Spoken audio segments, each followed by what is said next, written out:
Рахмат. Азыркы миграцияда жүргөн жарандарыбыздын балдары калып кетүүдө деп атышат. Ошондо ата энеси миграцияда жүрүп калган канча балабыз бар? Ошонун саны барбы? Региондор боюнча, областтар боюнча, жада калса район боюнча бөлүнгөнү? Мамлекеттин көзөмөлүндөбү, ошондо Минсоцтруктун көзөмөлүндөбү? Аябай мындай зордук зомбулук көп болуп атат да, ошол балдар кимдин көзөмөлүндө? Эльвира Жыргалбековна, бизде учету бар, бүгүнкү күндө 106.975 бала мигранттардын балдары туугандарынын колунда болуп атат. Албетте эми ар бирине үймө үй жүрүп, ар бир баланы мониторинг кылганга бүгүн биздин тилекке каршы физически мүмкүнчүлүгүбүз жетпей атат.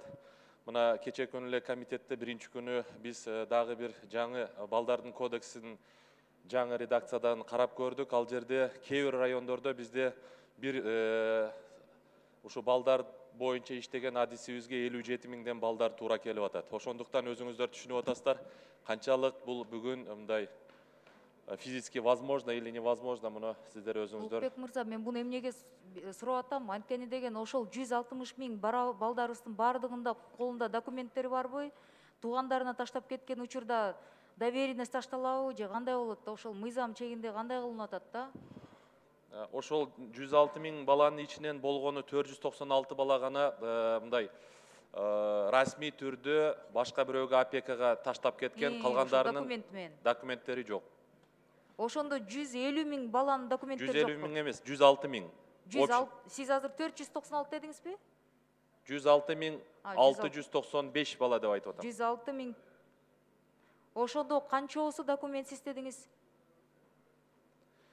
Ошонун ичинен 500гө жетпегени гана баягы расмий түрдө доверенностьтери жок.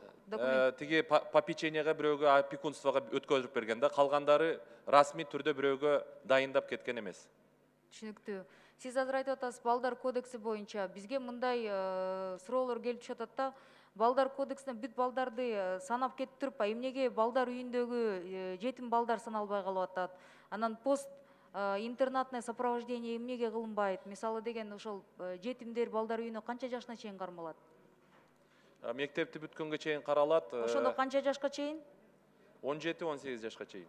18 жаштан кийин жумуш таппаса, булар деген талаада калып калат шабы? Жок, талаада калбайт. Өзүңүзгө белгилүү болгондой, көпчүлүк ушул интернаттык типтеги балдар үйлөрү булар билим берүү министрлигинин карамагында, ошол эле биздин профтех лицейлер дагы билим берүү министрлигинин карамагында. Көбүнүн эсе ушул профтех лицейлерге өтүп, ал жерде жатакана менен, стипендия менен дагы камсыз болуп атышат. Ошону менен бирдикте эле бир кесипке ээ болуп атышат. Быйыл канча балабыз ошол интернатты аяктап бүттү да? Канча балабыз детдомдон чыкты? 17-18-тен. Мен азыр бул маселеге даяр эмесмин, мен сизге тактап айтып коеюн. Эмнеге мен айтып атам? Анткени деген сиз айтып атасыз, алар деген образованияга, тиги тех институттарга кирип кетип атат деп. Бирок тапшырбай калса, жумушсуз калып калса, үйсүз калып калса, булар каякта калып атышат деген суроо да. Анткени биз деген милицияга, таможниктерге үй салып берип атабыз, бирок деген жетим балдарыбызга үй салынган жок да. Туура.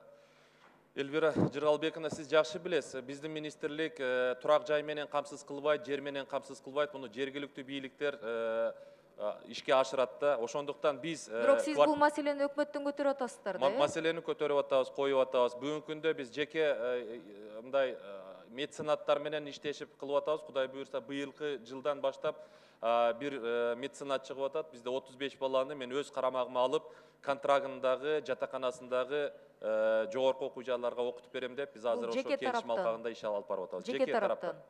Мамлекет тараптан азырынча андай саясат, андай мүмкүнчүлүк жок. Мамлекет тарабынан өзүңүзгө белгилүү болгондой 100 орун баягы мамлекеттин эсебинен квота каралган. Атайын ушул жетим балдарга, эгерде ошол балдар мындай каалоосу болуп, ошол окуу жайга өтсө, ал жерден жатаканасы дагы, стипендиясы дагы аларга каралат. Ошону менен бирдикте эле өзүңүз жакшы билесиз, 23 жашка чейин баягы жетим балдардын биз тарабыбыздан төлөнүп аткан жөлөк пулдары токтотулбайт.